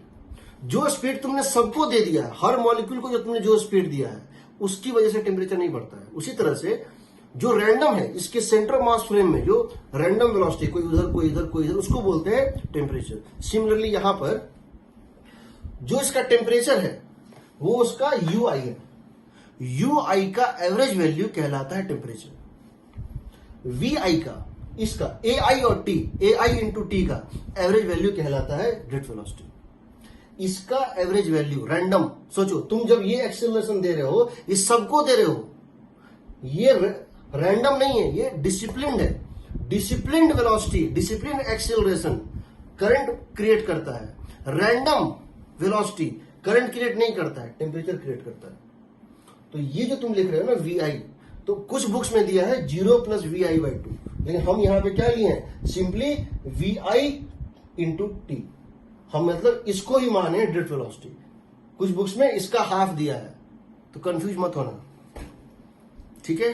जो बताएं एनसीईआरटी में लिखा है अगर तो देख लेना, और 2 है उसको खाली याद कर ले, वैसे पूछेगा नहीं क्वेश्चन, ठीक है। चलो अब समझो इस बात को, किसको क्या बताना चाह रहे थे। देखो, तो तुमने ये देखा, ये डिसिप्लिन मोशन इस तरह से था। सिंप्लीफाइड मॉडल में तुमने, हम इसको और सिंप्लीफाई कर देते हैं, क्योंकि हम हॉल इफेक्ट नहीं पढ़ा रहे हैं, तो हम उसको सिंप्लीफाई कर सकते हैं कि हम ये बोलते हैं, वैसे तो इलेक्ट्रॉन चलता है हम जानते हैं, वैसे तो इलेक्ट्रॉन चलता है ये हम जानते हैं, लेकिन हम ये मान लेते हैं हमारे पास 2 चीजें आई हैं। क्या क्या था, VD is equal to minus E by M, M is the mass of electron into tau, ये होता है वीडी।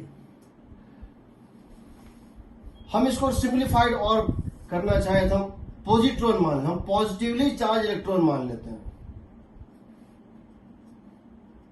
हम क्या करते हैं, पॉजिटिव, और सबको स्पीड दे देते हैं वीडी राइट। हम सबको स्पीड क्या दे देते हैं, वीडी राइट।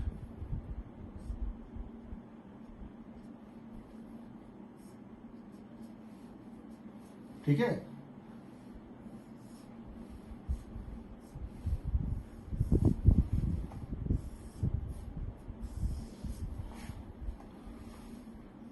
ये करंट ऐसे जा रहा है,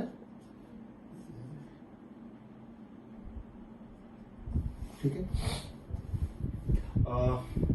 ये होता है वीडी राइट। ठीक है, उसके हम ये बोलना चाह रहे हैं कि अब अगर ये जानना चाहते हैं करंट कितना फ्लो कर रहा है, हम ये जानना चाहते हैं करंट कितना फ्लो कर रहा है, तो देखो what we are going to do is that हम ये कह रहे हैं कि let n is equal to number of free electrons per unit volume. n क्या है, number of free electrons per unit volume. उस मटेरियल में number of free electrons per unit volume है n। E क्या है, charge on, magnitude of charge on each electron, magnitude of charge on each electron. और तुमने इसको एक ऐसे लगा दिया है वोल्टेज, तो इसमें करंट फ्लो कर रहा है I। हम I निकालना चाहते हैं।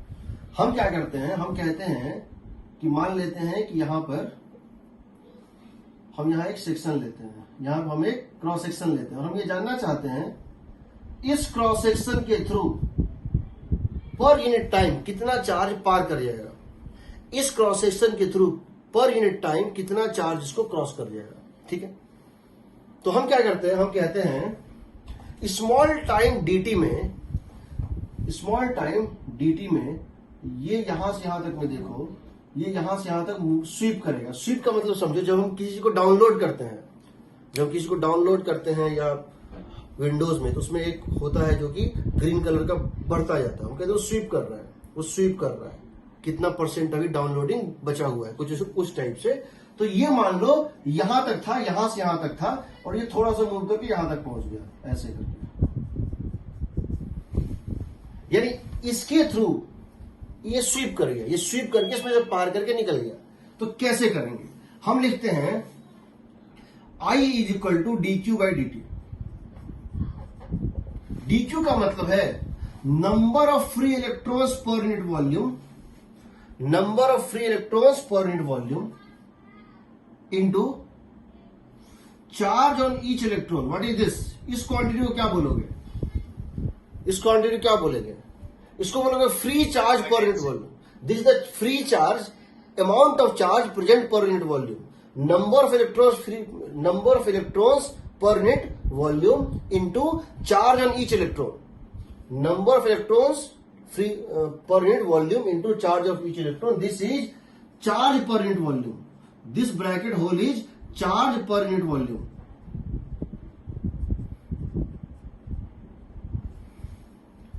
N into volume shift. Volume shift क्या हो जाएगा बताओ, वॉल्यूम शिफ्ट हो जाएगा area into DX, area into DX, ये होगा ना, area into DX is the volume shift. Charge per unit volume into this, हाँ, डिवाइडेड बाय डीटी। बताओ तो ये कितना है, वॉल्यूम ना, this the volume that is shift. देखो इतने पार्ट का वॉल्यूम, इसके अंदर जितना इलेक्ट्रॉन है, इस वॉल्यूम के अंदर जितना इलेक्ट्रॉन है वो यहां से पार कर चुका है, this the volume. Charge per unit volume, charge per unit volume into volume shift, charge per unit volume into volume shift divided by dt. Dx by dt क्या है, वीडी। डीएक्स बाय डीटी क्या है, VD, जो कि हम constant मान चुके हैं सिंप्लीफाइड मॉडल में। तो आई इक्वल हो जाएगा NEA वीडी। चूंकि हमने इसको पॉजिट्रॉन ले लिया है, इसलिए वीडी और आई का डायरेक्शन सेम है। I equal to NEA VD. ठीक है, I इक्वल टू NeAVD.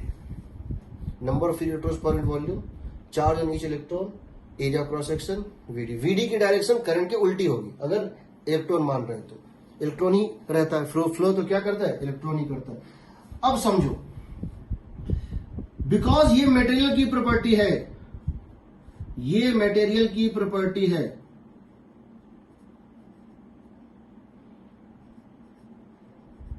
ये हर जगह सेम आएगा. एक पर्टिकुलर मटेरियल में ये क्या आएगा, हर जगह सेम आएगा. चार्ज ऑन इलेक्ट्रॉन फिक्स्ड है, हर जगह चार्ज ऑन इलेक्ट्रॉन फिक्स्ड है. एरिया बदलेगा तो ड्रिफ्ट वेलोसिटी बदल जाएगा.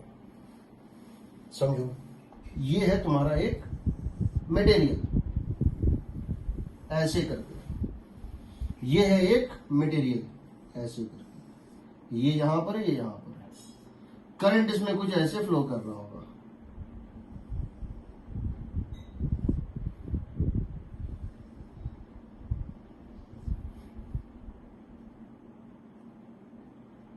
ठीक है, ये पॉइंट 1 है और ये पॉइंट 2 है. ये पॉइंट 1 है और ये पॉइंट 2, 1 और 2 दो पॉइंट्स है.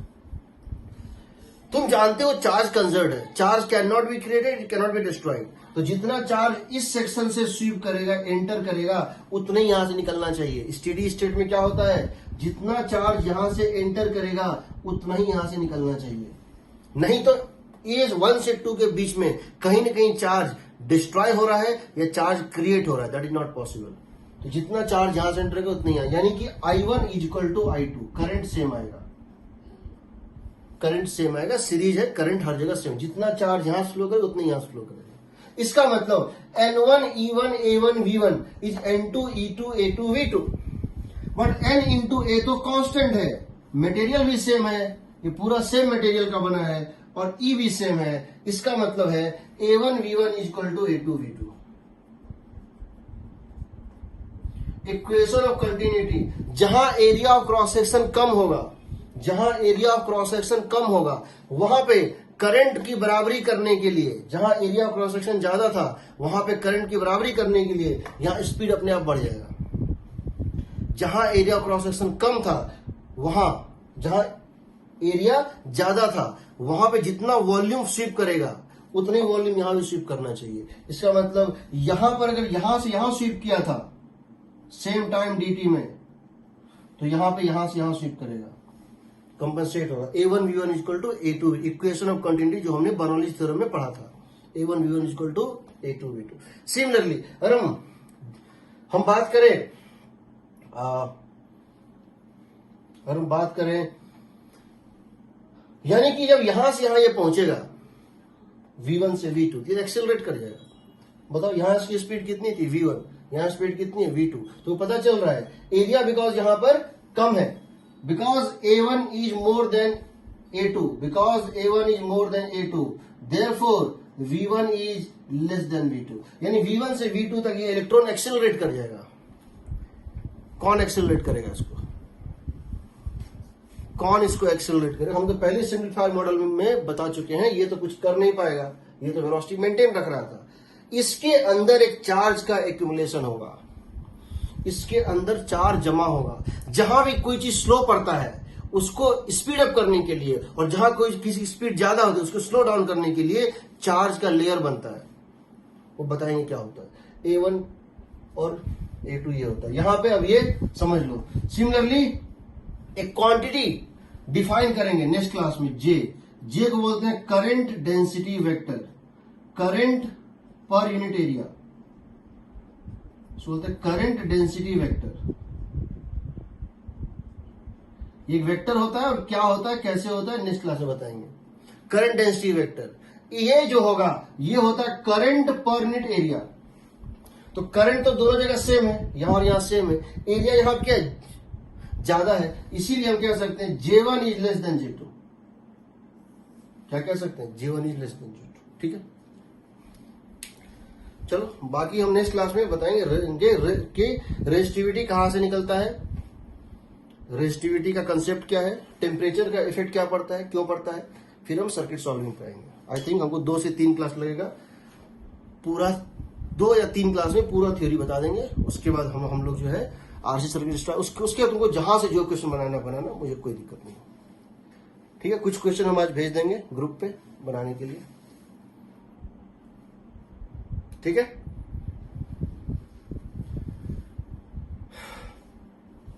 कोई doubt? Yes sir. No sir. ठीक, चलो फिर तुम्हें क्लास है नेक्स्ट क्लास में। Thank you sir.